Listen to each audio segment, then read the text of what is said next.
Bonjour, ici Pierre Lequin et vous écoutez Pas sorti du bois.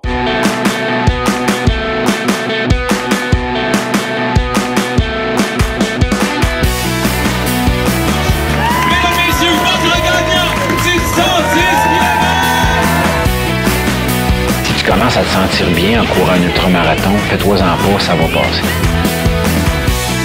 Grand champion du 125 km! Oh, que j'avais hâte de vous parler du petit nouveau de NAC, les mélanges pour boissons Ultra Énergie, des nouveaux drink mix spécifiquement développés pour les athlètes d'endurance qui viennent en deux saveurs, melon d'eau et lime. Tu pognes ton sachet, tu le mélanges dans 500 ml d'eau et paf! 650 mg d'électrolytes, 8 g de protéines, 1300 mg de BCAA, 55 g de glucides et 250 calories. Puis au-delà des chiffres, maudit que ça goûte bon. Pour l'essayer, ça se passe sur le nacbar.com puis je t'offre 15% de rabais avec le code promo pas sorti du bois, PASSORTIDUBOIS. Let's go, allez essayer ça puis je vous souhaite un bon épisode. Ouais ben, on n'est pas sorti du bois, hein? Bonjour tout le monde, bienvenue à cet épisode numéro 100 de Pas sorti du bois. Je suis au Faux Mouvement accompagné d'une trentaine de personnes.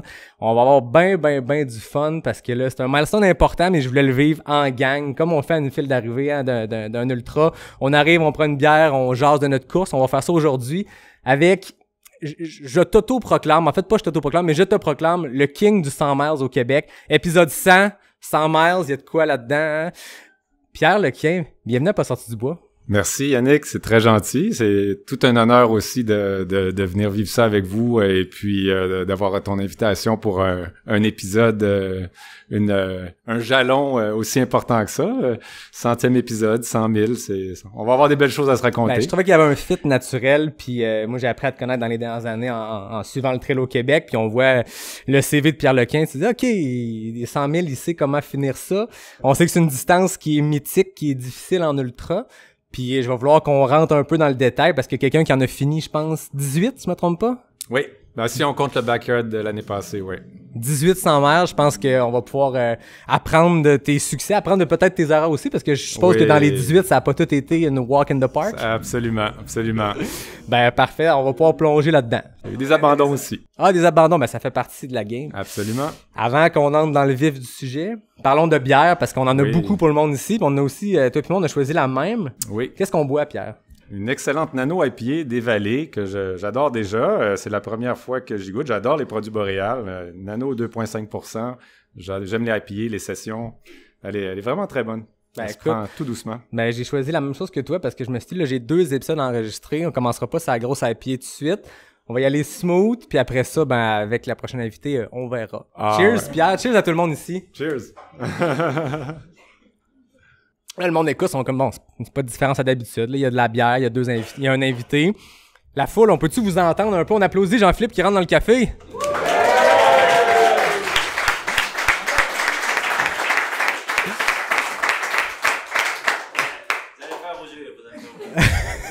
Fallait juste prouver au monde qui l'écoute en ce moment qu'on n'est pas juste en Zoom comme beaucoup d'épisodes, qu'il y a vraiment un public qui est là. Il y a du monde debout, il y a des places assises. Je me suis dit, c'est des coureurs, c'est des coureuses qui viennent majoritairement. Fait que rester debout pendant 2 heures, ça devrait aller. Donc, on jouera une chaise musicale entre les 2 épisodes, on verra ça. Donc, avant qu'on entre dans notre discussion, j'ai quand même sorti des stats, parce que ceux qui sont habitués de pas sortir du bois savent que j'étais un peu geek de statistiques. Puis je me suis dit, je vais faire mes petites recherches pour arriver avec des stats intéressantes sur ce 100e épisode-là. 97 invités différents sur 100 épisodes. Il y en a que j'ai reçu 2-3 fois. Il y a Natacha qui était là 4 fois pour 4 épisodes avec les jeunes. Et Yvan Lheureux, qui est maintenant un invité chouchou, qui a été là 4 fois. Anne Bouchard, une petite fille que je sais pas si vous connaissez ici. Elle était là 2 fois. Sera-t-elle là 3 fois? On sait pas. Bref, 97 pas épisodes, mais 97 invités différents. Un truc que je suis quand même fier parce que j'ai parti le projet en me disant, faut qu'il y ait la parité. Pas dans le sens que je recherche absolument d'être tout le temps sa parité, mais la course, le trail, c'est une affaire de gars, de filles, de tout le monde, peu importe. Puis essayons de tendre vers ça. J'arrive au 100e, puis je suis pile là, j'ai refait le calcul. Puis ce que je trouve qui est encore le plus fun là-dedans, c'est que j'ai pas eu à le forcer. Je me suis pas dit, bon, là, j'ai trop de gars ce temps-ci, faut que je reçoive une fille, je vais me forcer à recevoir quelqu'un. Ça s'est fait hyper naturellement, pas calculer les choses, on arrive à 100, puis on est pile sur la parité. Donc ça, c'est un truc que je trouvais intéressant. Bravo. 132 heures d'enregistrement. Donc, vous le savez, pas sorti de bois, des fois, c'est long. Des fois, avec Charles Castonguay, ça dure 3 heures avec plusieurs bières. Des fois, c'est 1h30. Bref, c'est des longs épisodes, mais 132 heures pour 100 épisodes. 92 semaines, donc ça a été ça depuis le premier épisode enregistré le 2 septembre 2020 avec un gars qui est ici aujourd'hui, Guillaume Barry, le premier qui a accepté de venir, puis Marlène Côté aussi, je les avais reçus les deux back-à-back, l'épisode 1 et 2, donc c'est pour ça que je me disais le 100e, on va faire ça 100, 101, 2 invités aussi, donc c'était mes petits tasses pour commencer, je sais pas si c'est du pétage de bretelles ou juste je suis peut-être le seul qui tripe ses chiffres, mais je trouve ça le fun d'en parler. René a l'air d'être d'accord avec mes chiffres. Vous pouvez rentrer, monsieur, c'est aussi ouvert. Ah, désolé Charles, je perds un client. Parlons maintenant de trail avec Pierre Lequin. T'es allé à d'autres micros, t'es allé à Ultra Lala Podcast. Je salue Pierre-Luc Christina d'ailleurs. Oui, J'ai moi pas aussi. envie de te faire répéter les mêmes affaires. Ceux qui veulent découvrir le parcours de Pierre jusqu'à la course, tes débuts en marathon, je vous invite à aller écouter cet épisode-là. J'ai le goût qu'on aille ailleurs parce que le but c'est de se compléter. Puis je salue tous mes collègues aussi des autres podcasts de trail, il y en a plusieurs. Puis je trouve qu'on a une belle collaboration tout le monde ensemble. Marie-Ève, Marc-André, on s'écrit tout le temps pour se dire qui s'en vient pour pas qu'on ait le même monde. Pierre-Luc, Christina, on a tous hâte qu'ils recommencent à en faire Oui. depuis que Pierre-Luc a complété son infinitus. Bref, une belle communauté qui se crée aussi dans le podcast de trail. Donc, allez écouter cet épisode-là pour découvrir tes débuts en marathon de Boston quelquefois. Oui. J'ai envie qu'on rentre direct dans le trail. C'est quoi qui t'a attiré vers le fait de quitter l'asphalte puis les belles pistes droites pour aller dans les racines puis dans la boîte? Ben, je te dirais que j'ai toujours eu une attirance naturelle pour ça. Donc, j'ai couru, j'ai suivi un parcours assez classique pour beaucoup de coureurs, de commencer sur l'asphalte et puis graduellement trouver des opportunités, puis tu sais, prendre goût, prendre plaisir à la trail. Et puis, tu sais, moi, j'ai toujours aimé jouer dehors. J'ai jamais eu peur de la boîte non plus. Je m'amuse là-dedans. Tu sais, dans mes premières années, 2005 à 2010-11, je faisais surtout des demi-marathons, route, mais dans le tas, il y avait aussi la Grande Virée des Sentiers à Saint-Bruno, qui est pas de la trail technique, mais qui est un début de trail, on pourrait dire si on veut, mais déjà là, je sentais un attrait, ça m'amusait.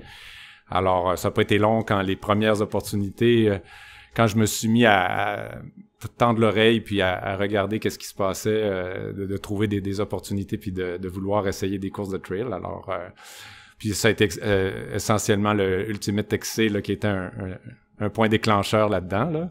T'as comme fait partie, moi j'appelle ça, j'en parlais avec Yohan Rock, la génération du XC Saint-Donat. Ouais. Ultimate XC, j'ai l'impression que, toute cette gang-là de coureurs, puis tu peux en parler parce que t'étais là pour le vivre, mais c'était comme ce début de saison-là qui se faisait une genre de tradition, Ouais. cette course-là organisée par Dan Desrosiers, puis après ça, Ouais. les 100 miles américains, je pense qu'à l'époque, il n'avait pas beaucoup de 100 miles au Québec. C'est ça. Parle-moi de l'Ultimate XC, puis c'était quoi l'impact que ça avait dans la communauté, cette course-là?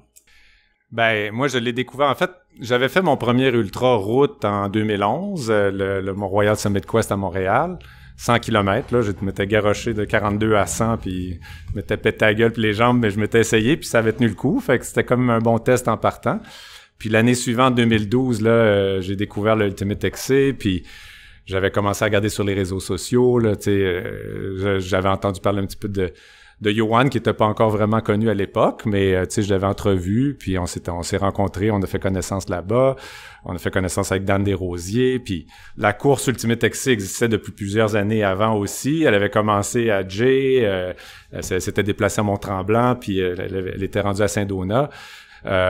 Donc moi, je suis arrivé dans cette aventure-là à Saint-Donat, et puis j'ai découvert tout un monde de coureurs super sympathiques, là, plusieurs, et puis tu sais, on parle tous de Yohan, de Pat Godin, de certains autres, mais il y en a plein d'autres là que j'ai découvert. Dan Desrosiers aussi comme personnage, comme organisateur de course, c'était c'était une légende, là, ça l'est encore. Hein, il s'est retiré complètement de ça, il fait sa petite affaire, mais tout le monde pense encore à lui.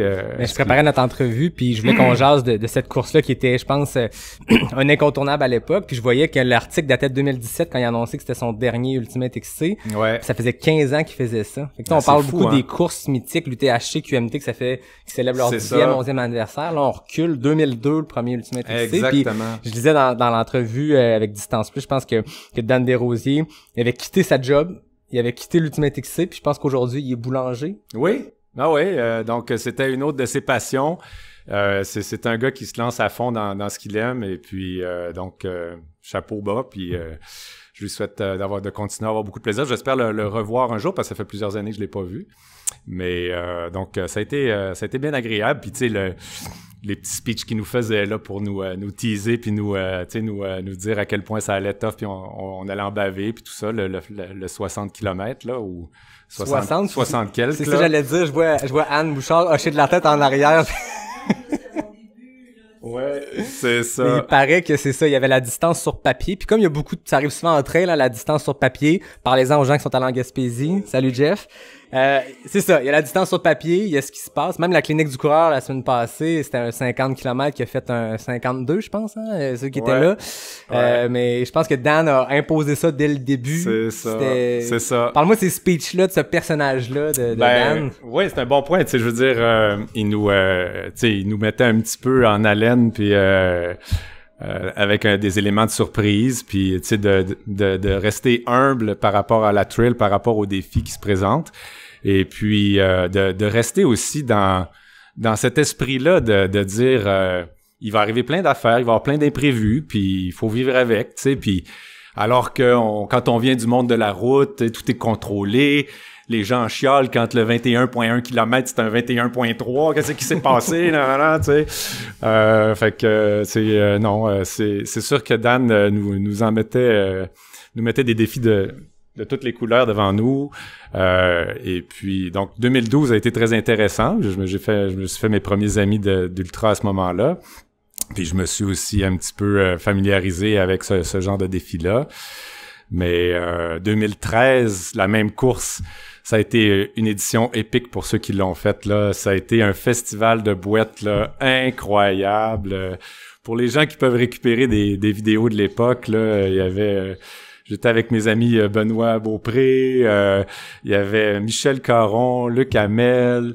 En tout cas, c'est des gens des gens aussi qui ont tout un parcours. Puis en passant, je t'avais dit tantôt là, mais j'essaie de mentionner des amis coureurs qui sont des gens de mon époque, mais des gens avec qui j'ai grandi là-dedans, tu sais. Puis c'est vraiment excuse-moi, là. Des fois, je suis un petit peu émotif. Ça arrive. Je prends une gorgée de bière dans ce temps-là. Parfait, je vais compléter. Non, mais c'est ça, c'est que j'ai l'impression qu'il se passait quelque chose dans cette époque-là, parce qu'on dit encore que le trail est en développement, puis c'est un sport qui commence, puis que là, il y a comme son avènement, puis là, ça commence à grandir en popularité. Mais on parle du début du QNT, du début de l'UTHC comme étant les débuts, mais là, on recule encore avant ça. Quand ces courses-là n'existaient pas, puis il y avait des gens qui en faisaient. Là. Oui, c'est ça, tout à fait. Donc, comme tu disais, Dan Desrosiers avait commencé ça bien avant. Et puis, le monde de la trail, le monde des ultras existait depuis bien avant aussi, comme on le sait, avec Western States, avec Vermont, avec plusieurs autres courses mythiques aux États-Unis.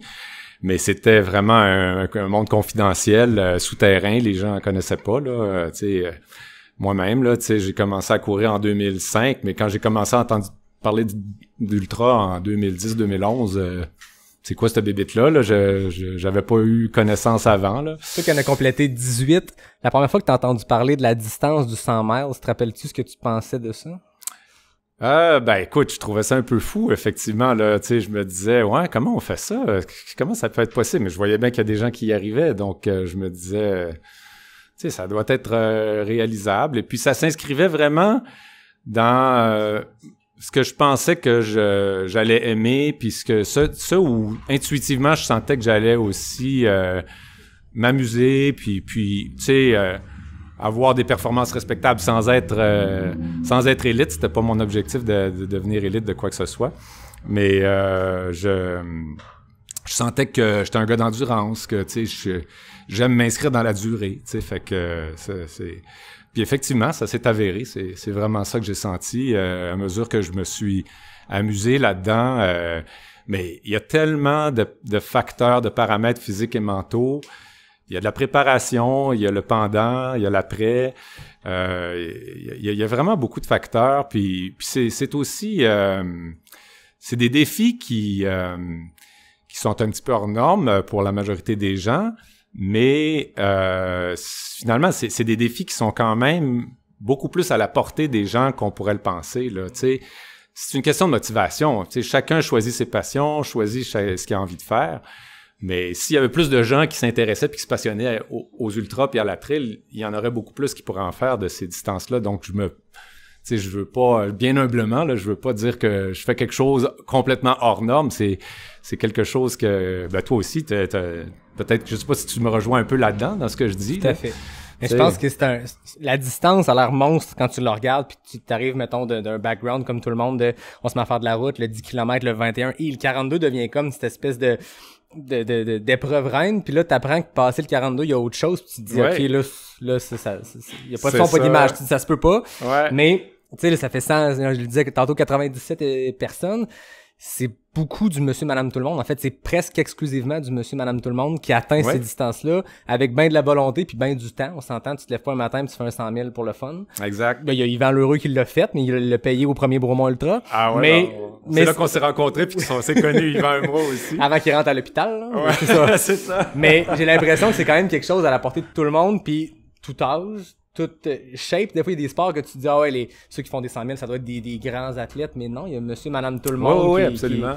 Qui est pas l'image que tu te fais d'un athlète de haut niveau. C'est à la portée de tout le monde, mais ça prend un peu de volonté, beaucoup. Puis généralement, les plus belles histoires d'ultra, de 100 000 et tout ça, c'est les histoires des gens qui arrivent là, à juste passer avant le cut-off, là, tu sais. Ça, c'est merveilleux, là. Bien, vraiment, honnêtement, là, c'est des gens qui ont persévéré, ils étaient à la limite, là. Ah ouais, mais c'est une autre sorte de compétition. J'ai l'impression qu'en avant du pack, il y a une compétition entre ces athlètes-là qui sont pour les premières places. Mais en arrière du pack, il y a des histoires qui se comparent en termes de performance parce que là, c'est pas le deuxième qui pourchasse le premier, c'est le cut-off qui pourchasse le dernier. Ouais. Puis c'est aussi stressant. Moi, ça m'est arrivé une fois l'année passée au Québec Mega Trail quand j'ai été arrêté 2 heures de temps dans un ravito. Là, j'étais rendu tête d'un cut-off. Puis là, c'est la première fois que ça m'arrivait. Puis là, tu cours, puis tu regardes ta montre, puis là, t'es plus en compétition avec quelqu'un d'autre, t'es plus en compétition avec ton temps idéal, que ça serait le fun que je le fasse en 19 heures. Ouais. En compétition contre le fermeur qui va te ramasser puis qui va t'envoyer chez vous si ça marche pas. C'est ça, c'est une autre sorte de compétition, puis c'est le fun il y a plusieurs courses qui récompensent ce dernier finisher là, dont le Gaspésia. Puis c'est ça, c'est qu'il y a des superbes histoires là-dedans. Justement, le Gaspésia, j'y vais là dans une semaine et puis quelques jours et puis je suis bien humble par rapport à ça. Le cut-off de 30 heures, je connais pas le parcours. Je sais que je vais en baver. C'est pas un parcours roulant, donc ça va être un nouveau parcours à découvrir pour moi, là. Toi, tu l'as fait? Ben, j'ai fait le 100K, mais au final, 100K, 50K, 100 000, c'est la même boucle. Oui. Je vois ici, il y a René qui a terminé ce 100 000-là l'année passée. Oui. Félicitations, René. Anne qui l'a terminé. Oui. JP t'a fait le transpercé 100. Donc, t'as fait cette boucle-là. On est une couple ici qui ont... Dom, tu le connais en masse, ce parcours-là. Ben oui, tu vas l'avoir ta boucle, mais c'est ça, c'est un parcours challengeant. Non. Ah, OK. Mais je pense que tu vas avoir beaucoup de fun. Oui. Au-delà du défi physique qu'est cette course-là, il y a de quoi de spécial qui se passe à Percé pendant le Gaspésia. C'est l'organisation. C'est comme n'importe quoi, on jase de la course, puis finalement, c'est toute l'histoire humaine en arrière, bien plus que l'épreuve elle-même. Là. C'est ça. Nos autres plugs, d'ailleurs, par rapport à mes amis, si je vais à Gaspésia dans quelques jours, c'est essentiellement 2 de mes amis, Jean-Claude Lefebvre, Louis Arcan, avec qui je fais beaucoup de choses. Puis c'est eux qui ont eu l'étincelle, qui ont dit « Hey, on y va, Pierre, embarque-tu? » Je savais que j'allais dire oui. T'as pas été dur à convaincre, là. Puis en plus de ça, ils sont tellement bons organisateurs. Écoute, je suis en voiture, je suis tellement gâté, là. Ils s'occupent de plein de logistique. J'ai pas beaucoup de choses à préparer moi-même. Donc, je suis bien chanceux de ce point de vue-là. Continuons sur cette plug-là.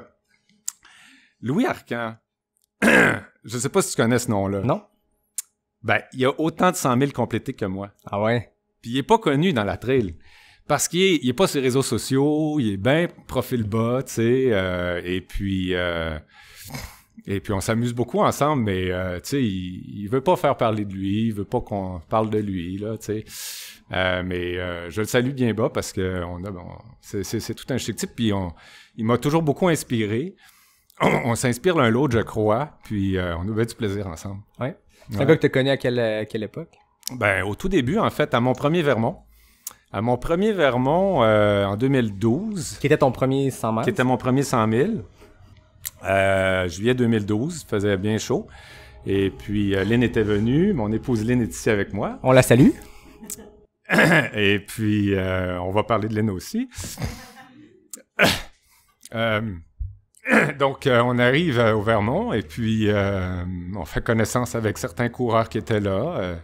Et puis, je fais connaissance avec Louis et avec Patrick Hood aussi. Patrick Hood, le frère de Frédéric Hood. OK. Le grand frère de Frédéric Hood, qui lui aussi profil bas, donc faisait pas parler. Mais lui aussi, il a collectionné des 100 000, plusieurs à son époque. Donc, il y en avait déjà quelques-uns derrière la cravate avant que j'ai embarqué. Puis après, ben, il a arrêté. Là, il a un petit peu disparu. On espère le revoir bientôt. Mais donc, Louis et Patrick étaient deux grands copains. Ils faisaient plein de choses ensemble. Puis ils étaient très, très mobilisateurs. Là. Ils étaient très...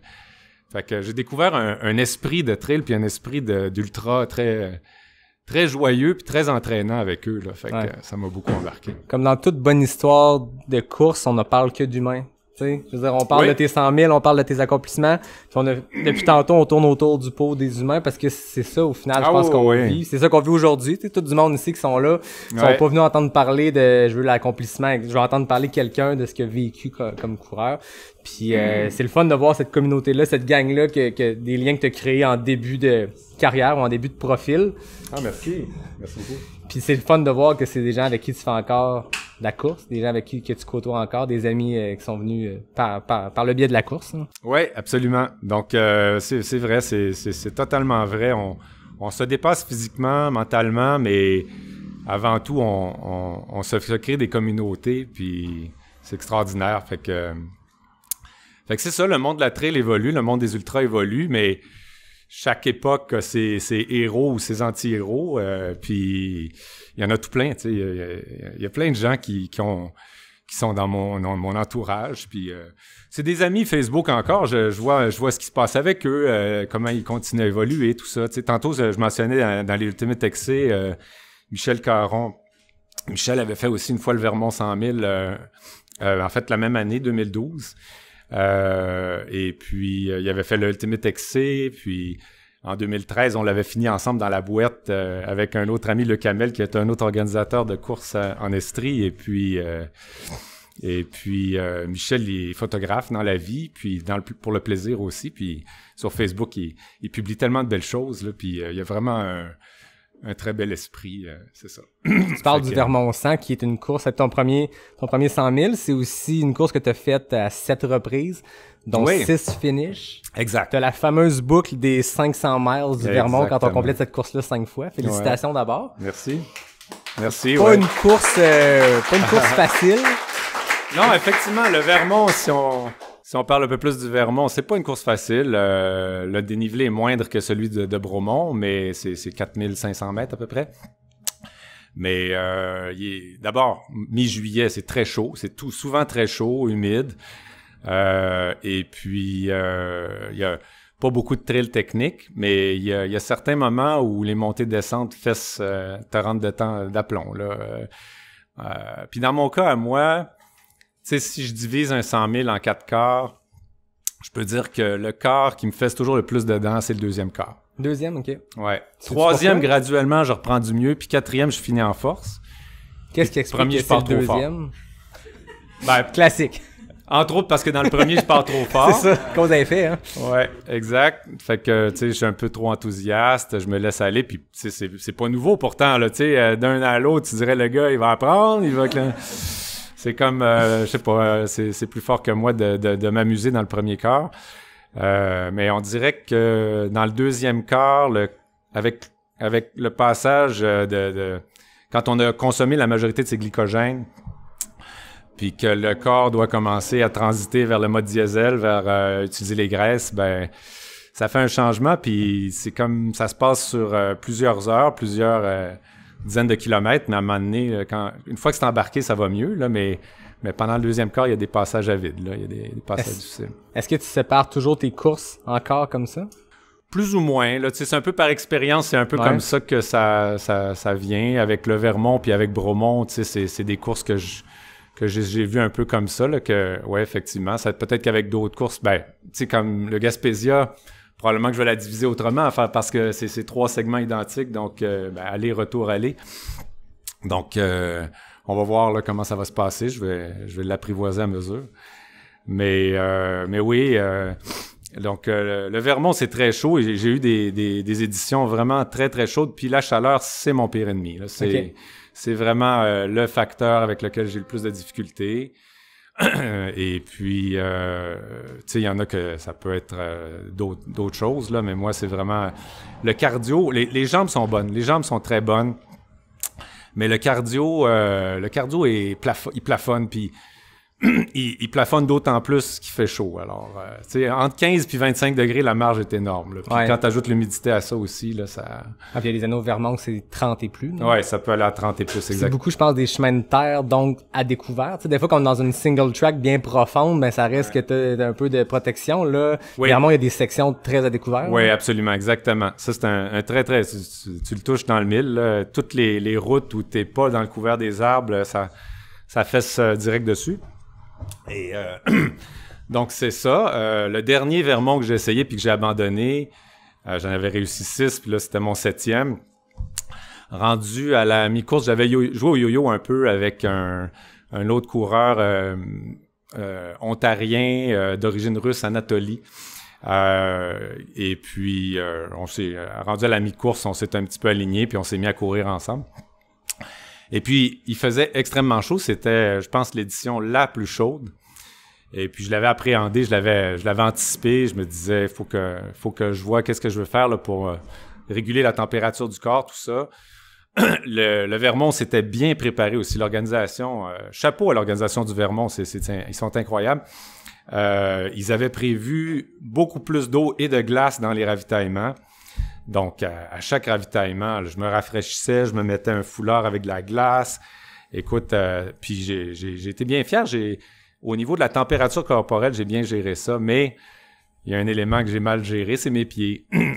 Donc, au niveau des pieds, un moment donné, j'ai eu un passage dans une rivière à Gué, j'avais les souliers mouillés, tout ça. Donc, avec les souliers, à un moment donné, l'eau s'en va, ça s'écoule, les pieds redeviennent au sec graduellement, mais il y a la sueur des pieds aussi. Puis la sueur des pieds sur un 100 000 à un moment donné, là, si tu changes pas assez souvent tes chaussures, tes chaussettes, ça peut finir par te rattraper.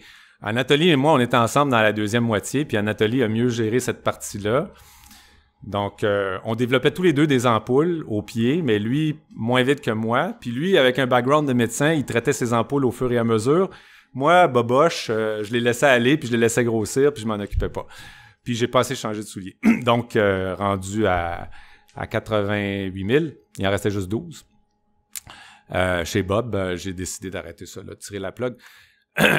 J'aurais pu finir en marchant, puis en fait, j'aurais fini avec Anatoly. On aurait fini les deux à marche ensemble, mais ça aurait été juste 4 heures de marche douloureuse à faire quelque chose que tu sais, à finir un 100 000 que j'avais déjà fini avant. Fait que là, ça a pas aidé, mettons, au niveau de la motivation, là. J'ai juste eu le goût de l'abandonner, puis Lynn était là, m'attendait, puis on est reparti, on était bien contents, il n'y avait pas de problème. Fait que je comprends que Lynn est ton équipe de support à plusieurs occasions. Ça lui arrive, ouais, elle est là des fois elle est pas là non plus. En Gaspésie, elle viendra pas, mais oui, elle a été là dans les débuts aussi. Alors, Lynn, c'est sûr que ça fait partie de ma recette. On a une belle complicité, puis elle sait me laisser la liberté que ça me prend, tu sais. Ouais. Ben, c'était tout un travail, support crew, tu sais. Moi, ça fait quelques courses que j'ai eu besoin d'en avoir un, puis j'ai eu la chance de compter sur ma blonde, mes parents, puis c'est un travail qui est très difficile. Je l'ai fait pour Dom à son premier Gaspésia 100, puis je me rappelle, à un moment donné, je marchais sur la plage la veille de la course. On avait fait un 10 km sur la plage. JP était là, d'ailleurs. Ouais. Puis je parlais avec Mathieu Blanchard, je sais pas si les gens connaissent. Ouais. Puis je parlais après, on a fini quasiment en même temps. pour plein de raisons, mais clairement pas parce que j'étais sur sa vitesse. J'expliquerai ça une autre fois. Mais on termine, puis c'était un déluge, fait qu'on marche vers nos voitures, puis je me retrouve à côté de lui, puis j'y parle, puis il me demande tu cours en fin de semaine d'autres courses, puis je dis non, je fais le crew demain, puis il dit tu vas voir, le crew c'est la job la plus difficile. Ouais. OK. Finalement, c'est pas difficile comparé à courir un ultra, mais c'est extrêmement difficile parce que c'est des longues heures à ne rien faire. Ouais. Et c'est des quelques petites minutes dans le piton, tu sais, comme une course de F1, mais le ravito, pas le ravito, mais le pit stop, il est aux 8 heures. Ouais. Toi, tu cours pendant 8 heures. Ah ouais. Eux autres, ils jasent de la vie, je sais pas, mais c'est des longues heures, puis c'est tout qu'un travail. Je pense que Lynn peut témoigner. Ouais, absolument. Puis là, tu sais, quand tu reçois ton coureur, puis qu'il est en lambeau, puis là, tu cherches à le soigner, tu cherches à l'encourager, mais en même temps, tu te dis, ouais, es-tu vraiment capable de repartir? C'est une bonne idée de l'encourager à repartir, tu sais. Ben, c'est ça qui est top, parce que dans un long ultra, à un moment donné, le discernement du coureur change, ou en tout cas, tu sais, les idées sont plus aussi claires pour plein de raisons. Ouais. Mais à un moment donné, on le sait qu'il y a des courses, on a entendu combien d'histoires de gens qui pensaient être arrêtés puis se finir, puis sont repartis, puis à un moment donné, la vapeur a changé de bord puis c'est revenu, mais à un moment donné, il y a toujours la limite de dire je suis en train de me mettre en danger de repartir, ou c'est un mauvais moment à passer puis on va espérer que ça revienne. Exactement. C'est une ligne qui est dure à franchir, qui est dure à évaluer, autant pour le crew qui te voit arriver puis qui t'écroche de même, les yeux un peu cross-side, et le coureur qui, lui, dans sa tête, c'est soit j'arrête ou non, je suis correct, puis il saigne de partout. Puis exact, ouais, c'est ça. À un moment donné, tout à fait. Ça fait que c'est pas facile comme crew, comme accompagnateur de lire au travers de tout ça puis de dire qu'est-ce que je veux faire, comment je veux encourager mon coureur, etc. Et puis justement pour revenir sur le Vermont, la chaleur et tout ça, le dernier que j'ai abandonné, ça a été mon choix. C'était le début de la nuit à 88 000 et puis j'ai arrêté ça là. Lynn n'était pas là à mes côtés, elle m'attendait à l'arrivée. Mais si je reviens au deuxième Vermont de 2013, là encore un gros épisode de chaleur, très gros, puis vraiment là, je suis passé très très près d'abandonner à la mi-course là, à 48 000. Et puis Lynn me voit arriver aussi, mes parents étaient là aussi, hein, puis elle s'en souvient. Et puis écoute, à l'époque, il faisait la pesée comparative avant course, mi-course, puis 3/4 de la course.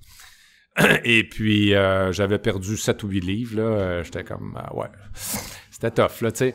Fait que, mais il y avait le médecin de course aussi. Il y avait aussi un médecin de course, écoute, à l'époque, là. Il m'a regardé, il m'a dit, tu sais, il m'a regardé dans les yeux aussi. Il m'a dit, prends ton temps, là, tu sais, assieds-toi, mange, bois, on va s'en reparler dans 25 minutes, là, tu sais. Puis, tu sais, j'ai fait confiance, puis je me suis reposé, tu sais, cool down. Et puis, j'étais parti trop fort aussi, là, encore une fois. Et puis, j'étais capable de repartir en marchant tranquillement. Et puis, il y avait mon ami Louis Arcan qui était là aussi. J'ai rattrapé, on a fait des bouts ensemble.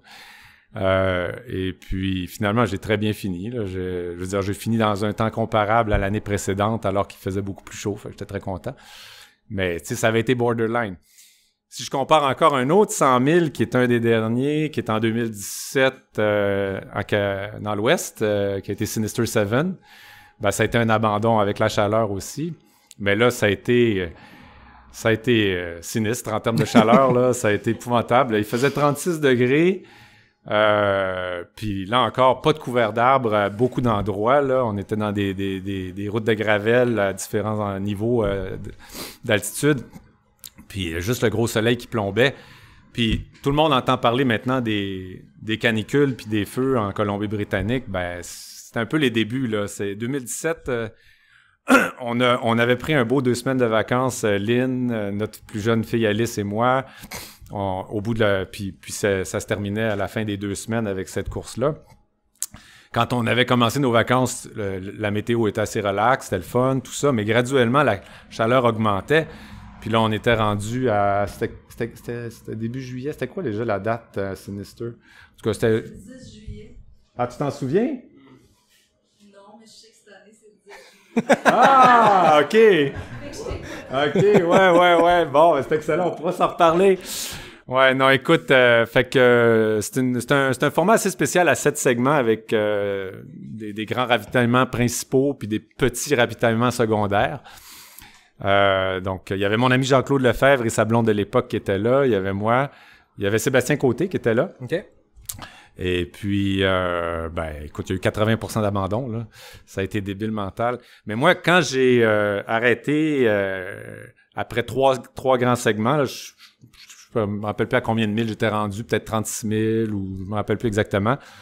Mais là, intuitivement, là, j'étais à un autre niveau que ce que j'avais senti en 2013 à Vermont. Là, j'étais proche du coup de chaleur, je crois. Là. Fait que, tu sais, j'avais l'intuition que je pouvais m'arrêter, je pouvais faire un cool-down, je pouvais repartir pour un 4e segment. Mais il y avait le cut-off de 30 heures qui était très agressif, mais il y avait aussi le risque élevé que je sentais là, du coup de chaleur. Puis que je savais pas ce qui allait se passer dans le 4e segment. Là. Fait que j'avais vraiment pas envie. Puis j'avais entendu parler un peu de ça, là, des coups de chaleur, mais ça peut être grave. Là, ouais. Ah oui. Fait que non, j'ai jamais regretté cet abandon-là. Là. Fait que t'as déjà regretté un abandon? Côté, lui, a été le seul Québécois à le terminer. Il l'avait fini? C'est tout à son honneur. Il l'a terminé en 28 heures, 27-28 heures. Il y avait aussi sa blonde qui était un crew de feu. Parlant de crew, là, c'était extraordinaire. Et Lynn était là aussi, mais elle était pas... Je lui avais demandé de pas être mon crew à la course. Je voulais pas qu'elle vienne me voir souffrir. Alors, elle avait du plaisir à faire du kayak avec notre fille Alice. T'anticipais que ça allait être difficile? Ouais, je savais que la chaleur allait monter, mais à ce point-là, je pensais pas. Là, Lynn a été surprise là, quand je lui ai annoncé que j'arrêtais, là, mais ouais. Mais Sébastien, il y avait une tolérance à la chaleur extraordinaire. Alors, chapeau bas. Parlant de chapeau, on avait chacun, tu sais, moi j'avais ma casquette, puis il avait son espèce de gros chapeau d'aventurier, là. Alors, il y avait des places dans les petits ravitaillements ou avec des petits ruisseaux, là, on se remplissait nos chapeaux, nos casquettes, puis on se mettait ça sur la tête. Ça aidait un peu, mais dans mon cas, c'était pas suffisant. Dans le cas de Sébastien, ça faisait la job, puis il était capable. Fait qu'il y a une question de tolérance à la chaleur. Ouais. Mais je pense que c'est la bête noire de bien des coureurs au Québec qui oui, on a des chaleurs l'été, mais on s'entraîne plus souvent qu'autrement dans des températures plus froides, ouais. Soit l'automne, printemps ou même l'hiver. Puis chaque fois qu'on arrive dans des premières canicules, ben c'est rough, à un moment donné, le corps s'habitue, mais on a 3 mois où il y a potentiellement des grosses chaleurs, fait que ouais. On s'habitue pas comme quelqu'un qui vient en Californie puis qui arrive à Western State puis qui est quand même habitué à ça. Mais c'est ça. La tolérance à la chaleur, c'est de quoi que je pense qui est assez commun chez les coureurs québécois. Là. Ouais. L'acclimatation insuffisante, etc. Puis c'est ça. Mais en même temps, on est peut-être mieux acclimaté pour les défis d'hiver, les défis au froid, fait que c'est notre avantage à nous. Ouais, c'est ça, exactement. Ouais. Côté entraînement, ça ressemble à quoi? Parce que t'en fais depuis très longtemps. T'as une endurance dans tes courses, mais t'as une endurance aussi dans le sport. Ça fait longtemps que t'en fais. Puis on voit beaucoup de gens qui font, à un moment donné, se mettent à faire 2, 3, 4 fois des 100 000 et tout. Puis à un moment donné, on les sent revenir à des plus petites distances parce que ça devient dur pour le corps, l'entraînement, les longues heures. Tu sais, c'est tout qu'une entreprise décider de faire des 100 000 puis faire cette durée d'entraînement-là. Toi, ça fait une dizaine d'années que tu t'amuses dans les 100 000. Ouais. C'est quoi tes secrets d'entraînement? Ça ressemble à quoi une semaine type pour toi? Ben, écoute, c'est relativement ordinaire, je dirais, peut-être pour plusieurs coureurs qui nous écoutent ici aujourd'hui ou en podcast. C'est assez ordinaire dans le sens où je cours une moyenne de 10 à 12 km par jour, majoritairement asphalte. Parce que c'est ce que j'ai autour de chez nous. Je pars de chez nous tous les matins, sauf les fins de semaine où là, je pars ailleurs. Et là, les fins de semaine, je fais des moyennes longues. Une fois de temps en temps, là, j'ai une opportunité pour faire quelque chose d'autre. La fin de semaine passée avec mon ami Jean-Claude, Jean-Claude nous avait organisé une belle sortie à Lake Placid, en fait, Saranac Lake.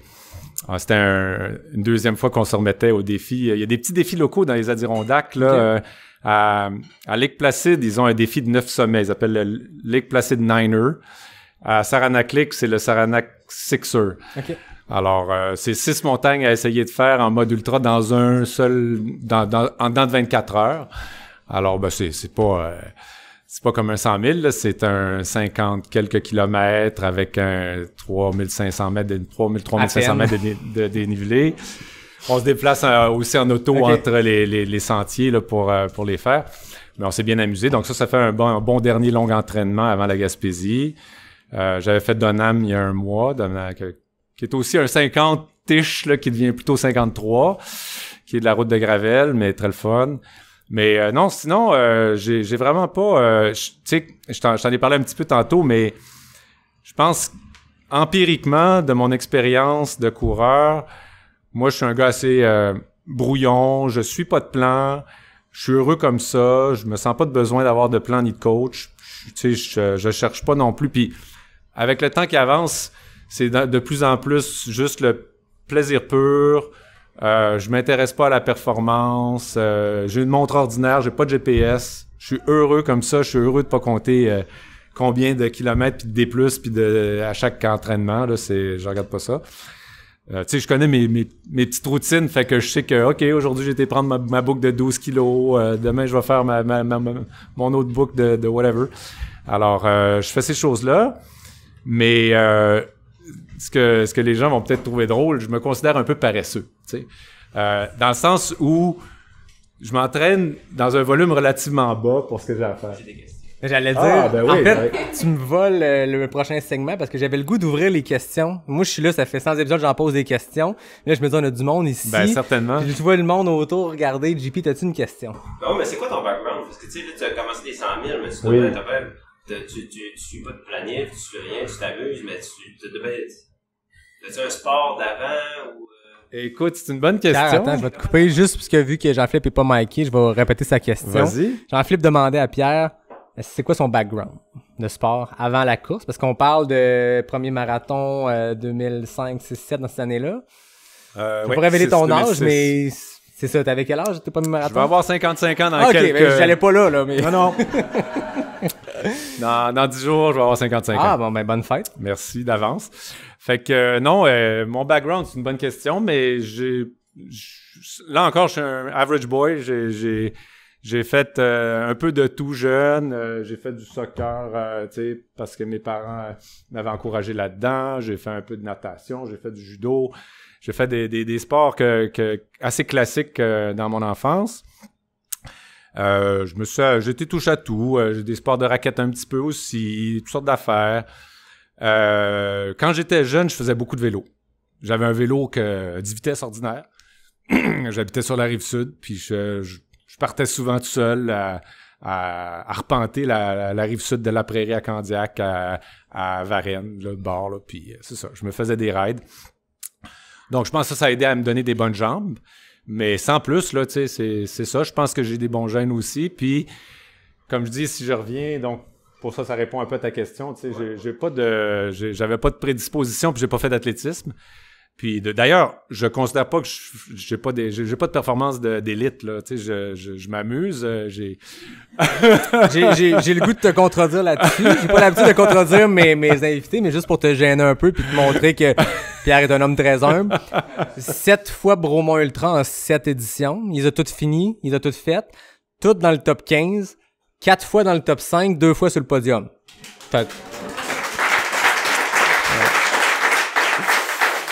Ça reste que le Vermont 100, que t'en parlais tantôt, tu l'as toujours fait sous les 23 heures, dont un chrono, un 18h57 pour 100 000. Faites le calcul, le pace.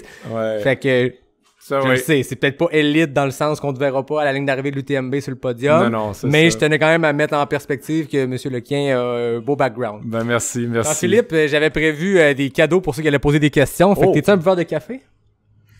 Non? On va te donner une tasse à la place. Tu mettras de la bière. Tu mettras de la bière dedans, mais mes amis de Café 1 ça va encourager les questions aussi. Là. Il y a des partenaires. beaux prix à Ouais, ben là, gagner. c'est ça. On va enfiler une belle tasse. Je remercie Ray et François de Capé 1 qui m'ont envoyé du stock pour vous gâter. Donc, peut-être que s'il y en a qui ont une autre question, levez la main. Il y a peut-être des cadeaux pour vous aussi. Ah. Il y a peut-être du café. Oh, s'il y en a qui aiment le café. Merci. Derrière. Moi, j'avais une question, on m'entendra pas. Oui, je vais la répéter. Tantôt, vous disiez, pour se rendre à des longues distances comme ça, c'est beaucoup de la motivation, mais après plusieurs années, plusieurs 100 000, c'est quoi la motivation? Tu sais, c'est rendu Très bonne question. qui touche dans derrière. Ton nom, s'il vous plaît? Laurence, Laurence demande, c'est quoi la motivation après tant d'années à faire ces longues distances-là? Qu'est-ce qui fait que tu y reviens? J'ai bien résumé?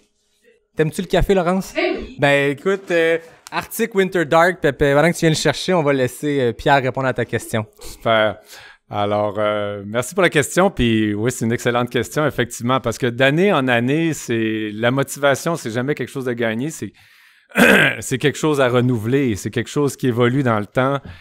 Les premières années qu'on court puis qu'on se fixe des objectifs, on a certaines idées, puis on se forge des motivations, etc. Après ça, tu sais, quand on l'a fait quelques années, on a un peu le feeling, been there, done that, what's next, qu'est-ce qu'on veut faire.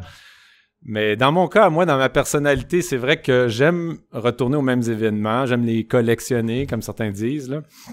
Le Vermont et le Bromont en particulier, mais j'ai aussi la Massanutten que j'ai été trois fois, puis un DNF aussi une 4e fois. Puis plusieurs autres courses plusieurs autres courses avant ça aussi là de route, des demi-marathons, des marathons. Ça m'amuse de retourner année après année. Puis on revient au volet des gens dont tu parlais tantôt. La communauté des gens qu'on retrouve dans ces courses-là, autant les organisateurs, les bénévoles, les autres coureurs, les accompagnateurs. C'est un petit monde, puis on a beaucoup de plaisir avec ce monde-là. Puis c'est ça. Ben, maintenant, qu'est-ce qui a fait, par exemple, que je me suis inscrit au Gaspésia cette année? C'était même pas de mon impulsion à moi. Je me disais, ouais, peut-être que j'en aurais assez de faire juste le Bromont en octobre, là, parce que je suis sur une séquence que je veux continuer. Mais c'est mes amis Louis et Jean-Claude qui ont été l'étincelle, qui ont dit, ah, Pierre, on va s'amuser, on sort de la COVID, là, on va en profiter, etc. Donc, let's go. Fait que c'est beaucoup les gens, ça fait beaucoup partie de la recette de la motivation, de s'amuser entre amis, et puis de se faire des nouveaux amis aussi, et puis de voir des nouveaux aussi percer, là. Il y a plein de gens, puis persévérer aussi. Tu sais, j'ai envie de parler de gens qui persévèrent. Si on reparle du Bromont, ben, il y a un Québécois qu'on sait qui s'en vient dans 2 semaines au Western, qui est Vincent Gauthier. Ben, Vincent, ça fait plusieurs fois qu'il s'essaye au Bromont, puis à chaque fois, il arrive quelque chose, tu sais. Blessure au genou, indigestion, toutes sortes de situations, des bad luck. Pourtant, il se prépare, il travaille fort. Ben, à chaque année, il revient, tu sais. Il revient parce qu'il va finir par y arriver. Ouais. C'est ça. Fait que, ben, tu sais, le 100 000, si c'est l'objectif de la personne, parce qu'après ça, chacun son ultra, chacun son Saint Graal, mais ça reste que c'est une distance qui est très difficile à compléter parce qu'il y a plein de facteurs, mais il y a tellement d'histoires de gens qui l'ont essayé 1, 2, 3 fois, puis ça peut prendre du temps, puis c'est correct, puis c'est normal parce que on apprend de ça, puis on parle de ton parcours, puis on blague le roi du 100 000 et tout, mais il y a des DNF à travers, il y a des faux pas, mais je pense que ça fait partie de la game, comme n'importe quoi, là, c'est pas exclusif à l'ultra, mais ça demeure que c'est ça, faut se casser la gueule quelquefois, puis des fois se casser la gueule c'est pas un DNF, mais c'est une fin de course pénible, puis on apprend quelque chose. Puis tantôt tu parlais des soins de tes pieds. Je sais pas si ceux qui ont fini le Gaspésia ou qui l'ont fait ici vont être d'accord avec moi. Prends soin de tes pieds, parce que moi j'aime dire que cette course-là est construite pour que tu aies les pieds mouillés tout le temps. T'as un beau ravito avec ton changement de bas puis d'espadrille. 2 minutes et demie après, t'es trempé à la vette. Ouais, c'est ça. Hein? Prends soin de tes pieds. Les ravitaux sont pas bien positionnés pour garder les pieds au sec. En fait, je pense qu'ils sont très bien positionnés pour te garder les pieds mouillés. OK, c'est bon. Ouais, mais c'est ça. On apprend de chaque course. Puis, Exactement. Donc, c'est bon à savoir. À ce moment-là, tu sais, j'espérais... Je pourrais vous demander un peu plus de détails sur le Gaspésia après, parce que je n'ai pas étudié en détail la position des ravitaillements et tout ça, mais j'espérais justement à la leçon du Vermont, de dernier DNF que j'ai fait, d'essayer de me garder les pieds plus au sec, mais ce sera peut-être pas possible. On va voir. C'est un défi. J'ai rebondi sur la question de Laurence. Il y a beaucoup de monde en ce moment qui atteignent le 100 000. Puis ils font comme « Wow, OK, c'est ça. » Donc, il y a une nouvelle porte qui s'ouvre. Puis on se dirige vers le 200 000, le 250 000, le 888 km. Il n'y a pas de fin là-dedans. Ah, c'est fou. Toi, est-ce que ça t'intéresse, ces distances-là? Ou le 100 000 complète ce que tu as allé à chercher dans ce sport-là? C'est une bonne question, ça aussi. C'est toutes des bonnes questions. En fait, écoute, comme on peut voir dans mon parcours, je me suis concentré sur le 100 000. J'ai pas encore essayé le défi du 200 000, comme certains de mes amis, comme Pat Godin, comme plusieurs autres. Et je me pose la question parce que c'est vraiment un passage, pour moi, il y a une grosse différence entre 100 000 et plus que 100 000 dans le sens où un 100 000, tu peux le faire, mais normalement, tu le fais sans vraiment faire de gros dodo, là. Tu sais, c'est même de sieste, là, tu vas peut-être faire une micro-sieste de 10-15 minutes dans le tas si tu en as vraiment besoin. Dans mon cas, j'essaye même pas parce que je suis un mauvais dormeur, là. Même à la maison ou dans des conditions idéales, des fois, il y a des moments où ça peut me prendre du temps à m'endormir. Mais, tu sais, faire une micro-sieste de même sur commande comme un Johan Rock, là, j'y arriverai pas, là, tu sais. Fait que pour ça, j'ai un peu d'appréhension à essayer le 200 000 pour la gestion du sommeil, la gestion de l'alimentation aussi. Parce que l'alimentation, là, il faut vraiment que tu arrives à rouler plus lentement, puis rouler, puis être capable de gérer un apport calorifique qui va te faire tenir le coup jusqu'à la fin. Alors qu'un 100 000, moi, mon expérience, j'ai réussi à gérer ça avec vraiment un minimum d'apport calorifique, là. C'est essentiellement des sucres rapides, des sodas, des fruits, des choses qui se digèrent très, très facilement. Parce que justement, je veux pas avoir de situation d'abandon reliée à des éléments trop lourds que j'arrive pas à digérer. Parce que là encore, tu sais, la tolérance à la chaleur, c'est un facteur individuel qui varie d'une personne à l'autre. Tu sais, que tu peux aussi t'acclimater, tout ça, mais la digestion en course en est un autre. Tu sais, il y a certaines personnes que je vois manger des chilis, des burgers, des plein d'affaires dans un 100 000. Je dis, wow, bravo, tant mieux si ça te fait du bien, puis que tu le digères, puis qu'il t'a servi à quelque chose dans ta course, tant mieux. Mais moi, personnellement, oublie ça, ça va servir à rien, ça va juste me nuire, là. Mais au Vermont, je me suis déjà essayé. Il y a un ravitaillement mythique au Vermont qui s'appelle Margaritaville. Puis ils te servent des burgers que tu peux manger un quart de burger, puis des margaritas, puis même des fois d'autres choses, là. Puis, Oui, c'est ça. Il y a aussi... Ouais, c'est ça. Mais encore là, tu sais, bon, l'alcool... une petite shot de bière ou une petite shot de margarita ou même dans un autre ravitaillement en Virginie, une petite shot de bourbon. Tu sais, à certains moments, ça peut se prendre, pis c'est du sucre. OK, ça va passer, c'est correct. Rendu là. Mais un chili ou un burger, c'est autre chose, là. C'est autre chose à manger, là. J'aime qu'avec Pierre, c'est comme un chili, pas sûr. Un shot de bourbon, let's go. C'est ça. Mais c'est quoi ton plan de match? Mettons une course, là, Bromont, ça fait 7 fois que tu le fais. Ouais. C'est quoi, comment tu sépares ta course côté nutrition? Ben, comme je te dis, je mange pas beaucoup, donc c'est les ravitaillements. Je regarde ce qui m'est offert. Tu sais, j'ai pas... La majorité de mes 100 000, je les ai fait sans crew. Les premiers, il y avait Lynn et mes parents au Vermont. Mais après ça, assez rapidement, je me suis dit non, je vais essayer de m'organiser par moi-même. Parce que aussi, je voyais que les 100 000 m'offraient suffisamment les excellentes organisations avec les beaux ravitaux, les bénévoles m'offraient des choses qui me convenaient. Là, les fruits, les sodas, essentiellement. Et puis, quelques autres petites choses que je grappillais, mais en faisant attention, là. Donc, à ce niveau-là, ça me suffisait. Puis, tu sais, je veux dire, dans ma tête, puis empiriquement, avec l'expérience, c'est juste les sucres que je vais chercher, c'est des petits kicks pour relancer la machine, tu sais, pour amener du sucre au cerveau aussi. Mais la majorité des calories, il faut que je les ai en moi en partant, là. C'est pas pendant la course que je vais aller chercher des calories, des apports calorifiques significatifs pour ma course, là. Donc, c'est comme des petits boosts, là. C'est surtout ça, là. Toi, tu mets sur ce que t'as déjà. Ouais. Tu sais, j'ai quand même du gras, là, ça. Ouais, tu peux perdre 7-8 livres sur une première moitié de 100 000, tu l'as compté tantôt, mais on dirait, moi, je te regarde, puis... Sinon, là, tu parles du Gaspésia cette année. T'as-tu des courses bucket list? T'en as fait des mythiques, là. Le Vermont, c'est un des plus vieux 100 000 au monde. Massanutten, Virgil Crest aussi. Ouais. Y a-tu des choses qui restent à cocher sur ta liste de courses? Ben...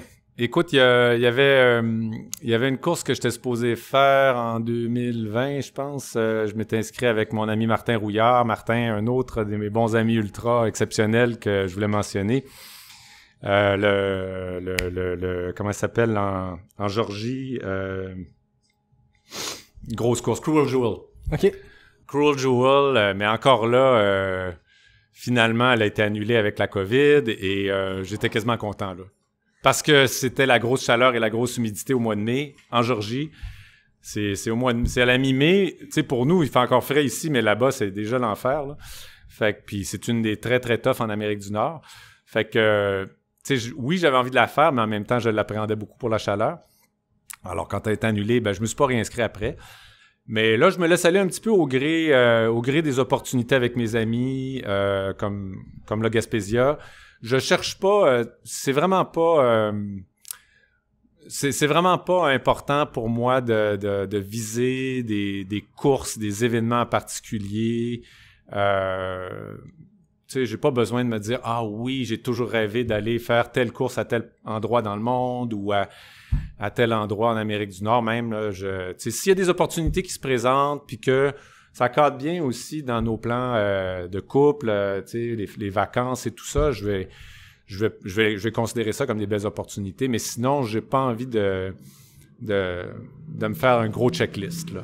Puis je me sens un petit peu aussi, bien humblement, là, en fin de carrière, là, de 100 000. Là. Je sais pas combien de temps je vais continuer à en faire. Je vais essayer de m'accrocher au moins au Bromont chaque année. Après ça, je sais pas, on verra, mais à chaque fois que j'en fais une, je me dis, ouais, je commence à être vieux. Faire ça, là, moi, c'est tough, là.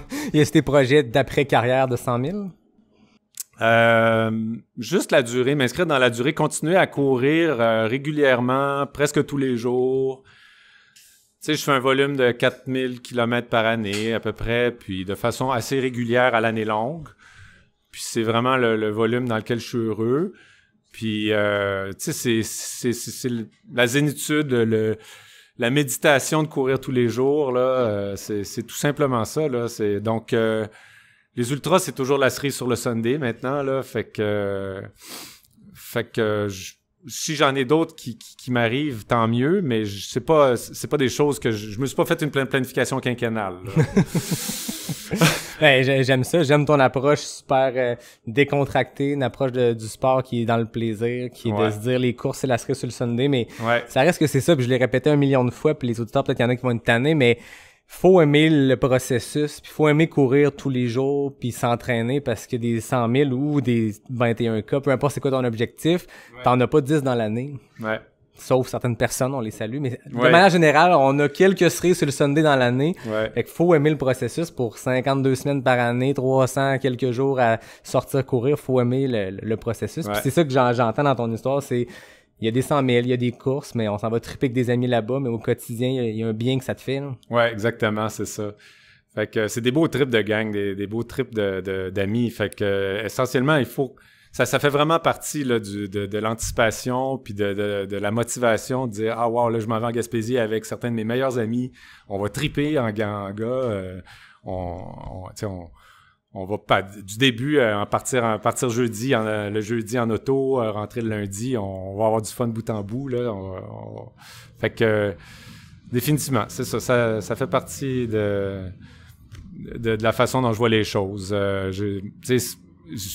Par opposition à dire il y a telle course que je veux vraiment aller faire, fait que il va falloir que je me fasse un couloir puis que j'y aille tout seul puis que là, en tout cas, je veux pas ça. Là. Je veux vraiment m'amuser entre amis. Là. C'est ça. Ben, je pense que ce que tu viens de dire va rejoindre beaucoup de monde. Je regarde René sur le site, il est à ma gauche. René, plein. Tu sais, je pense que la plupart du monde, c'est ça qu'ils vont rechercher dans l'ultra. Puis, en tout cas, ça fait du bien de t'entendre. Je pense qu'on veut tous être des Pierre Lequien. Je vais recommencer ma phrase, ça va être beau parce que on veut tous être des Pierre Lequien quand on va être grand. Voilà. Fallait que je la reprenne 3 fois, mais au moins, ça valait la peine. C'est bon. Est-ce qu'on a d'autres questions pour Pierre? Oh, je vois Kim derrière qui a levé sa main. Je vais essayer de parler. C'est quoi tu juges être ta compétence forte pour être finisseur d'autant de 100 mètres? Donc, Kim, que j'ai déjà reçu au podcast, je t'avais pas nommé tantôt, qui demande à Pierre, c'est quoi ses compétences fortes pour réussir des 100 miles? Ouais, très bonne question. Compétences fortes, oui, du café. Du café, Kim? Compétences fortes, je dirais que, au niveau, c'est sûr que je pense que j'ai un bon mix mental-physique. Tu sais, je me compte très chanceux d'avoir les aptitudes physiques, puis l'endurance, puis d'être capable de maintenir ça année après année, puis de pas me blesser. Ça va avec le dosage de volume que je fais. Puis en course, c'est vraiment au niveau mental. la confiance que j'ai acquise, je pense aussi avec le temps, tu sais, de savoir, de connaître mon processus dans une course, comment ça va se passer, même si d'une course à l'autre, puis d'une année à l'autre dans la même course, ça va changer. Il y a des choses qui vont être différentes, il y a des bad luck qui vont arriver. Donc, tu sais, je suis capable de gérer les petits bobos, je suis capable d'appréhender certaines choses aussi. Je traîne pas dans les ravitaillements. Puis, dans le dernier quart de course, c'est drôle, dans le dernier quart de course, il y a quelque chose qui se passe parce que il y a toujours le combat entre ta tête et ton corps et puis ta tête aussi parce que, tu sais, t'as des deux parties de toi qui se battent ensemble, qui se disent ah ouais, on continue. Non, arrête-moi ça, qu'est-ce que tu fais là, c'est ridicule. Puis tu sais, je pense qu'il y a des processus naturels là-dedans, tu sais, de protection. Mais rendu dans le dernier quart d'un 100 000, si les choses vont pas si mal, même si tu marches, même si tu n'arraches, la plupart du temps, sauf exception, j'ai eu des abandons aussi, mais la plupart du temps, on dirait que le côté qui veut t'arrêter finit par abandonner, finit par dire ah, what the fuck. Puis le corps il dit t'as tellement abusé de moi là, ah ouais, il prend ce qui reste. Wow. On sait quel extrait utiliser pour teaser l'épisode. D'autres questions? J'ai vu des mains se lever. Natacha? Moi, c'est un commentaire, en fait, qui est presque... en fait, c'est un truc presque aussi secret que les invités que tu avais ce soir ou aujourd'hui. C'est que, en vous regardant, M. Leguet, on se connaît pas, là. Non. J'ai trouvé le truc, vraiment, pour rester longtemps dans la course. C'est d'avoir du plaisir. Absolument. Ouais. Tant dans l'entraînement, dans les événements, tu sais, pour durer dans le temps, ouais. Aussi longtemps, c'est ça. Absolument. Puis, absolument. Je trouve ça beau, je le vois dans les yeux, dans le cœur, tu sais, c'est la même affaire, on a un ultra ici, tu sais, plein de... Ouais. C'est ça le secret, c'est le vrai secret. Absolument. Fait que c'est juste un commentaire. Ça mérite une tasse. Très beau commentaire. On va la garder pour quelqu'un d'autre. Mais t'as vraiment raison. Le plaisir avant tout, dans tous les aspects, la camaraderie, le plaisir de l'entraînement, le plaisir de le faire. Puis quand on le fait, des fois, il y a des moments beaucoup plus durs, mais on pense toujours aussi, on revient sur le volet plaisir, on revient sur on est là pour avoir du plaisir, on est là pour se dépasser, pour apprendre des choses sur soi-même. Le plaisir est aussi sur les choses qu'on apprend sur soi-même. Ouais. Oui, non, c'est bien tout à fait. On a eu beaucoup de plaisir ensemble à enregistrer avec les enfants. Ceux qui l'ont pas replacé, c'est Natacha qui parlait, avec qui on a enregistré ensemble un épisode, mais aussi avec nos petits cocos. Et je pense que le facteur fun était présent aussi. On a reçu 8-9 jeunes au podcast ensemble, puis le fun était là, puis regarde, des gens qui complètent des 100 000 après 100 000, le facteur fun demeure la clé. Absolument, ouais. Merci, ouais. Parlant de facteur fun, on est rendu le bout, les questions éclairs. Oh! Nac, merci. Oh, il y avait une question? Ben oui, Guillaume, il veut une tasse. Guillaume, viens chercher ta tasse, pose une question au micro. Mais viens la poser au micro. On va essayer ça. Hein? Je vais en profiter pour me mettre debout, je vais être mieux. Question Claire-Nac? Non, pas du tout.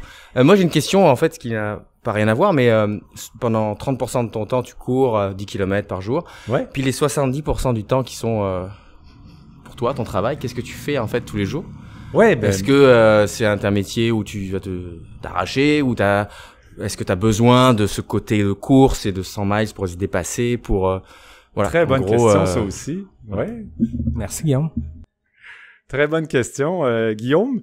Oui, ben écoute, je suis un ingénieur de formation, mais gestionnaire dans les télécoms. Je suis chez Bell Canada. Je suis dans la division des ventes aux grandes entreprises, et puis donc j'ai des grands clients. Et c'est un travail qui n'a rien à voir avec la course. Et puis définitivement que la course est très importante dans mon équilibre personnel. Je pense que pour probablement beaucoup de gens, là, tu sais, je me suis rendu compte avec le temps à quel point j'avais besoin de ma dose quotidienne, absolument. Donc, ouais. Oui, c'est ça. Dom? Moi, j'ai une question rapide, ça me dit, oui. Je veux savoir, dans ton hygiène de vie de tous les jours, tu me sens pas un gars qui a parlé de blessure une fois. Oui. C'est quoi ton truc ou ton. Qu'est-ce que tu considères le plus. L'élément majeur qui fait que tu es blessé, sous-sommeil, ce que tu veux? Dominique demande c'est quoi le secret de la longévité de Pierre dans la course sans se blesser, et je vois Lynn qui rit, donc je sais pas si la réponse va être drôle, mais j'ai vu du coin de l'œil la femme de Pierre qui a trouvé ça très drôle comme question. Elle fait dire qu'il se blesse pas. Ouais, ben c'est une bonne question. Je pense que c'est plusieurs facteurs, mais d'une part, je me considère très chanceux. Je pense que j'ai des bons gènes. J'ai une bonne tolérance, mais aussi, je reviens un peu sur un facteur que j'avais dit tantôt, là, je me considère, pour les 100 000, les gens qui s'entraînent dans tout ça, je me considère un peu paresseux. Tu sais, je fais, dans une braquette de volume d'entraînement hebdomadaire, disons, tu sais, tu vas rencontrer des gens qui courent 100 km et plus par semaine, puis ça leur réussit, puis ils réussissent à faire des choses. Je te dirais que maintenir ce genre de volume-là à très long terme sur plusieurs années, ça finit par taxer le corps. Alors, ça te prend encore plus de résilience et de bons gènes pour tenir le coup sans blessure. Puis les blessures peuvent venir de plein d'endroits. Dans mon cas, comme je suis un peu paresseux, ben, tu sais, j'ai eu des semaines de 100 km et plus, mais en majorité, j'ai des semaines de 70-80 km. Puis ça me suffit. Donc, j'ai comme une base établie. Donc, tu sais, ça fait que... Mais je suis assez chanceux. J'ai pas... Tu sais, j'ai senti des douleurs, j'ai senti toutes sortes d'affaires m'arriver. Puis le corps se réajuste tout le temps. Tu sais, j'entendais parler de gens de bandelettes, d'ischio, de genoux, tu sais, mes amis, les genoux, les chevilles, les tendons d'Achille, les fessiers. Mon ami Frédéric Giguère, que je salue aussi, qui se bat depuis quelques années avec toutes sortes de douleurs, puis il persévère, puis il suit les exercices de physio, de toutes sortes de choses.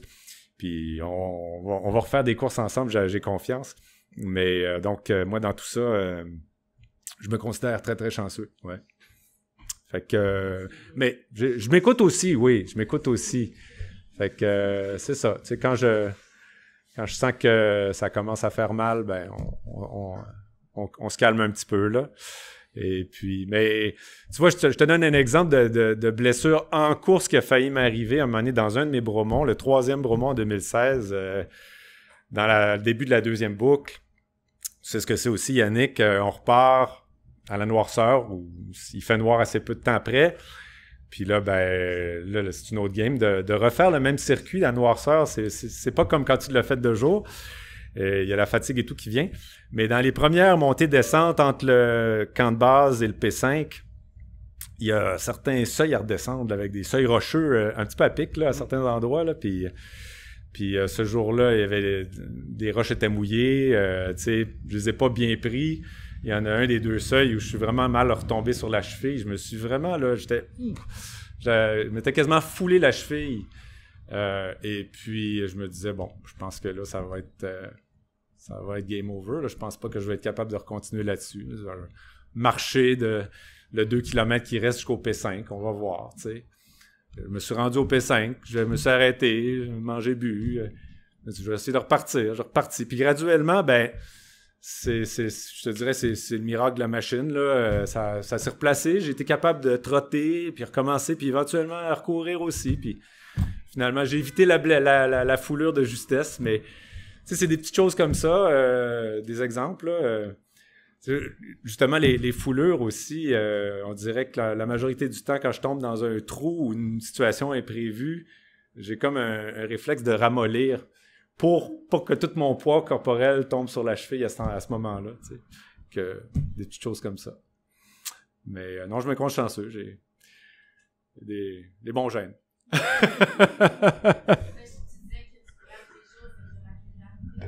Oui, la régularité, c'est vrai. Ouais. Je pense qu'il y a des tensions dans le corps aussi, là. Je prends pas très bien soin de moi, là. Je fais jamais de physio, je vois jamais de masso, je vois personne. Mais, tu sais, des fois, je me sens toute tendue, mais le corps s'ajuste, Juste quelqu'un, tu vas tirer Ben, je sais pas, mais pour l'instant, ça continue à fonctionner parce que mon volume est bas. Tu sais, si je m'entraînais, si je voulais arriver, là, aller faire telle course, puis arriver avec telle performance, puis m'entraîner 2 fois plus que d'habitude, peut-être que je me blesserais. C'est aussi simple que ça. C'est fort possible. Anne-Marie, t'as une question? Tu veux la poser? Ouais, je peux. Dans le fond. Oui. J'avais juste une question par rapport à l'entraînement. Là, tu dis que tu fais beaucoup de volume, mais en termes d'intervalles, t'en fais-tu? T'inclus-tu des intervalles là, autres que jogger ton 10 kilos, mettons? Ouais, c'est une bonne question. Ben, j'en faisais à l'époque des intervalles. Il y a eu quelques années où, en fait, 2013 à 2015, avec mon ami Jean-Claude, je m'étais rallié au club de course je faisais plus de courses sur route puis plus de marathon à l'époque aussi. Je m'étais rallié au groupe de McGill avec Doris Langlois. Tu connais Doris? Entraîneur exceptionnel. Et puis, je suis resté vraiment en mode entraînement de groupe. Là, c'était pas un entraînement individuel ou personnalisé. Mais à ce moment-là, j'ai fait beaucoup d'intervalles avec lui. Ça a vraiment payé. Dans les années suivantes, là, j'ai eu des performances meilleures dans mes courses. Une entre autres étant le Vermont juste en dessous de 19 heures, tu sais, mais un marathon en dessous de 3 heures, tu sais, ça a vraiment payé. Mais après ça, j'ai juste surfé sur la vague. J'ai fait de moins en moins d'intervalles, puis maintenant, j'en fais presque plus jamais. Là, c'est très rare. Mais c'est parce que... Hein? Ça répond bien à la question. Oh oui! On a transparence à 100%. Mais encore là, tu vois, on parle de gens puis on parle d'avoir du fun entre amis. Si je me rejoignais à des groupes de course, puis qu'il y avait des intervalles prévus dans les groupes de course, sur une base sociale, je pense que je réembarquerais puis je ferais encore des intervalles. Mais comme je m'entraîne la majorité du temps solo, ben... je suis un peu paresseux, j'ai pas envie de suivre un plan, j'ai pas envie de... des intervalles. En tout cas, c'est drôle. C'est intéressant. Ouais. Est-ce qu'il y avait d'autres questions avant qu'on passe aux questions avec l'arnaque? Comme tu dis, c'est honnête. C'est oui, 100% honnête. Ceux qui écoutent, vous le savez. Si vous êtes ici, vous le savez aussi. On termine toujours avec nos questions avec l'arnaque. 10 questions, il faut que tu répondes le plus rapidement possible. Puis attention, les records sont toujours faits en vrai, en présentiel. Donc, pas de pression, mais Yvan Lheureux, 10 secondes pour 10 questions. Non, je serais pas capable de battre ça. Tes là. témoins étaient là dans les escaliers du Cap-Blanc quand Yvan a fait ça. Et Joanie Desroches a fait ça en 12 secondes. Donc, c'est quand même rapide. On les salue. Wow. Je sors le chronomètre. Je vais essayer de faire ça vite, parce que là, je me le fais dire, moi, par les auditeurs quand je vais pas vite. Fait que... tu peux couper des bouts, là, si tu veux. On va faire du montage. 8 secondes. Tu me dis quand t'es prêt, puis on part. OK. Route ou trail? Trail. Café ou bière? Café. Sentier roulant ou technique? Technique. Crew ou drop bag? Drop bag. Questionnaire, bar ou gaufre? Gaufre. Boîte ou racine? Racine. Bâton, pas de bâton? Pas de bâton. Été ou hiver? Été. Coke ou Mountain Dew? Mountain Dew. Bromont ou Vermont? Bromont. 19 secondes. Je savais que je serais pas vite. Ouais, on a bafoué un peu les deux, mais on peut l'applaudir.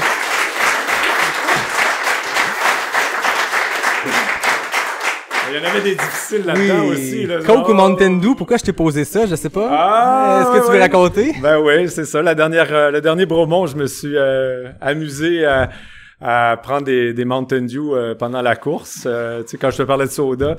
Puis Lynn, entre autres, m'a aidé un petit peu à ce moment-là. Là, je lui avais demandé à certains points de me fournir une bouteille à la sortie d'un ravitaillement pour que je la transporte avec moi. Fait que je m'étais acheté 6 bouteilles de 700 ml. J'en ai bu 5 sur 6, je pense. Ça a bien marché. Pas d'intervalle, mais du Mountain Dew. Et voilà. Ouais. La potion magique. Pardon? Bourbon Mountain Dew, exactement. On va essayer des nouveaux cocktails, c'est une bonne idée. On va appeler ça le Pierre Lequien. On va checker ça. C'était les questions avec Claire NAC. Je tiens à remercier NAC, qui est le partenaire officiel du podcast. Puis ils ont aussi, eux aussi, des petits cadeaux. Dom, tu vas mériter une Capic, parce que toi aussi t'as posé une question tantôt. Capic avait des cadeaux. NAC aussi a quelques cadeaux. Premièrement, à la diffusion de l'épisode, surveillez les médias sociaux, parce qu'il y a un concours. On va le faire plus largement pour tous les auditeurs. Surveillez les médias sociaux de Pas sorti du bois. Il va y avoir un beau concours pour gagner 2 cartes cadeaux de 100$ chez NAC. Et parce qu'il y a du monde qui écoute, il y a du monde qui se sont rendus ici à 1h15 d'entrevue, vous allez peut-être mériter une chance de plus. Dans le concours, utilisez l'emoji grillon. Sans dire pourquoi, on va doubler vos chances si vous utilisez l'emoji grillon quand vous allez participer au concours. Fait que je lance ça. Autre chose qui est vraiment cool, vous savez que le podcast, tout le monde qui utilise le code promo Pas sorti du bois, PASSORTI-DUBOIS, 15%, mais c'est un code unique. Là, pour le 100e épisode, NAC a été généreux. Donc, du moment de la diffusion de l'épisode ce mercredi jusqu'à dimanche le 19, si vous allez sur le nacbar.com avec le code promo Pas sorti du bois 100, PASSORTIDUBOIS 100, vous avez 20%. Fait que vous avez 4 jours au moment de la diffusion pour aller essayer ça. Puis, au-delà des codes promo, au-delà des cadeaux, je tiens à remercier la gang de NAC parce que je disais tantôt, Guillaume était un des premiers à croire en le projet. Il savait pas c'était qui écrivait pour participer à un podcast. Puis, ça a bien été 100 épisodes plus tard. Marlene aussi, mais NAC très rapidement à l'époque, William, Min et Nicolas Dan qui étaient chez NAC à l'époque ont cru dans le projet. C'était les questions avec Claire NAC à partir du tout début. Ensuite, ça a été NAC comme partenaire officiel dès l'épisode 12 quand j'avais reçu Mathieu. Donc, je les remercie. Je suis chanceux d'avoir des partenaires qui croient en le projet. Ça permet de pouvoir continuer d'en faire comme ça puis de recevoir des gens inspirants. Donc, je remercie NAC, je remercie Pierre, qui est venu de Montréal, de Saint-Lambert, si je me trompe pas, pour participer au podcast. Je suis très honoré, de un, que tu viennes au podcast, mais de deux, que tu te sois déplacé avec ton support crew. Donc, un grand merci d'être venu à Pas sorti du bois. On salue Lynn de m'endurer depuis toutes ces années dans ces niaiseries-là. J'avais prévu un remerciement pour quelqu'un qui m'endure aussi, mais je remercie tout le temps David Hébert qui signe le design graphique. Je remercie toujours Fred Desroches qui a fait le thème musical. Je remercie toujours NAC, mais je remercie pas assez souvent ma blonde Jenny qui est là. Ça a été mon support crew pour Bromont, pour le QMT. Elle m'a vu dans des états pas possibles. Elle m'a vu quand ça va bien aussi, puis à Bromont, j'arrivais en dansant dans un ravito. Mais elle est aussi le support crew de Pas sorti du bois. Là. Je disais tantôt 130 quelques heures. Ça, c'est juste le moment assis à quelqu'un à jaser. C'est beaucoup de temps. J'aime le faire, mais j'ai la chance de compter sur quelqu'un qui m'encourage là-dedans. Fait que je la remercie. Donc, mon support crew. Elle aime beaucoup ça, se faire gêner comme ça. Puis je remercie surtout les auditeurs. Ça fait 100 épisodes que vous écoutez Pas sorti du bois. Il y en a une trentaine ici, il y en a des milliers ailleurs. Je dis toujours milliers. C'est pas que je compte les chiffres, mais j'ai vu cette progression-là d'épisode en épisode. Puis c'est le fun de voir que cette communauté-là s'est créée autour du podcast. J'aime toujours ça, même si ça me fait toujours un peu rire quand je me fais crier dans une course. Hey Yannick, on est pas sorti du bois! Elle est bonne, votre joke, je l'aime, puis ça me dérange pas que vous la disiez, mais je trouve ça bien mal fun. Donc, merci Pierre, merci à tout le monde qui est ici. C'était le 100e épisode et je remercie le Faux Mouvement, Charles et toute l'équipe. C'est trippant que vous nous ayez accueillis ici. Ceux qui connaissent pas le Faux Mouvement à Québec, c'est le lieu de regroupement des cutes le mercredi matin, mais le Faux Mouvement est super impliqué dans la communauté de course à Québec. C'est pas juste un café, c'est plein d'autres choses. Donc, gens de Québec, si vous cherchez une gang pour courir, si vous cherchez une place où acheter des vêtements, parce que tu peux t'acheter un espresso et des Norda et des vêtements, venez rencontrer l'équipe ici. Donc, merci Charles, merci tout le monde. Bravo. Puis à tout le monde, on va applaudir. Puis à tout le monde, je vous dis à la semaine prochaine pour le 101e épisode de Pas sorti du bois qu'on enregistre dans 5 à 10 minutes. Donc, merci tout le monde, puis à la semaine prochaine.